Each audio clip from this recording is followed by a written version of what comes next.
Stone Brothers production.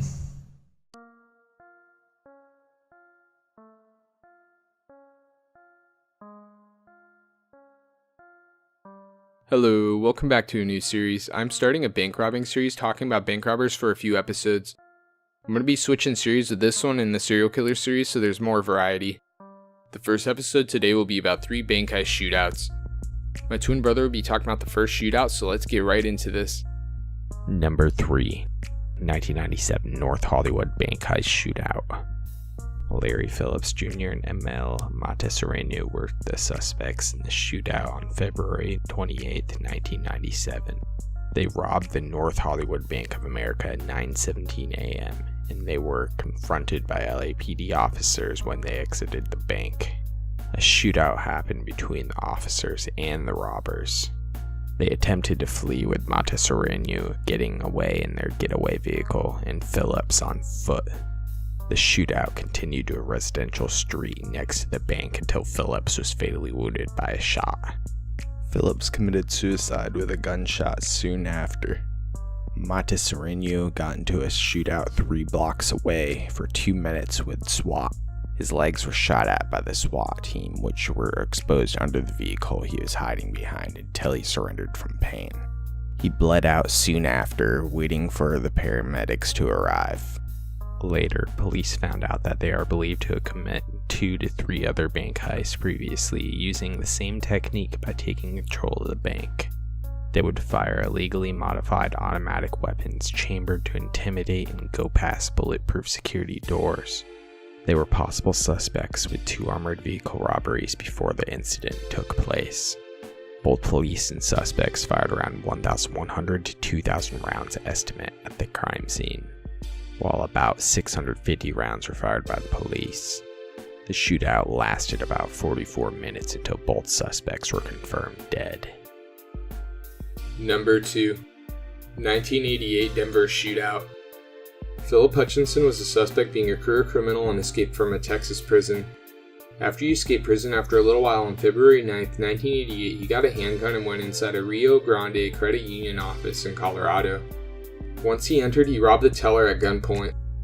He then fled in a brown Chevrolet K5 Blazer at high speeds up to 60 miles per hour. A KCNC TV news helicopter recorded the police chase.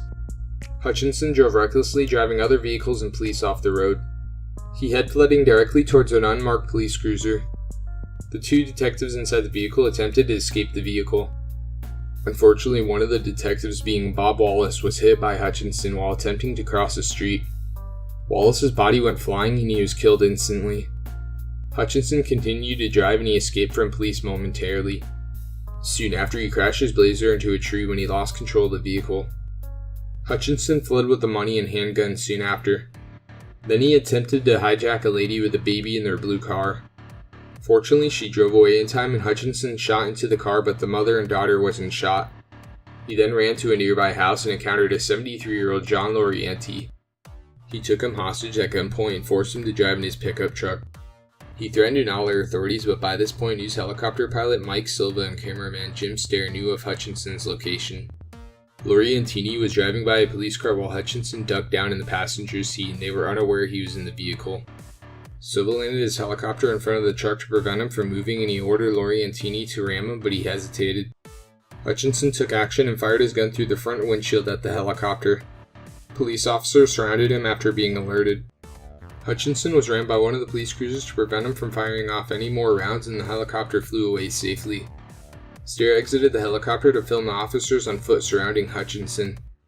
He attempted to shoot at the police and the hostage, but the police shot him before he got the round off.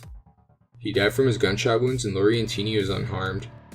Police officers, KCNC TV director, and many others praised Silva as a hero for stopping Hutchinson. Hutchinson died at the age of 24 and he was buried in Round Rock, Williamson County, Texas. Number 1, 1984 Oklahoma mass murder bank robbery. There were 2 suspects that were connected to the mass murder at a bank in Geronimo, Oklahoma back in December 14, 1984. The main suspect being Jay Neal, who was born on April 9, 1965, and his lover Robert Johnson. At 18 years old, Neal joined the Army back in 1983. Neal met Johnson back in February of 1984 at a bar and became romantically involved. Neil was discharged from the army after summer of 1984 and he said he was a homosexual. He quickly had financial problems soon after. They both shared an apartment together in Lawton, Oklahoma and made a joint checking account at a bank in Geronimo. They both would go to a bank in Geronimo to work out their financial issues. Neil pointed out to his lover that the bank was small, mentioning there were only 2 tellers and no surveillance cameras or security guards. He also mentioned how easy it would be to rob the bank, so on December 12, 1984, Neil bought firearms at a local pawn shop. The shopkeeper mentioned he must be 21 to buy weapons, so the following day his lover Johnson applied for a gun license. On the morning of December 14th, Neil and Johnson returned to the same pawn shop and purchased a revolver. Around 1 p.m. on December 14th, Neil went inside the bank and held up 3 bank tellers at gunpoint to force them to the back of the room. The tellers were Kay Bruno, age 42, Jerry Bowles, age 19, and Joyce Mullenix, age 25, and they were told to lay face down on the ground.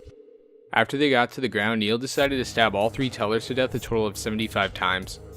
Unfortunately, Mullenix's 6-month pregnant baby died as well.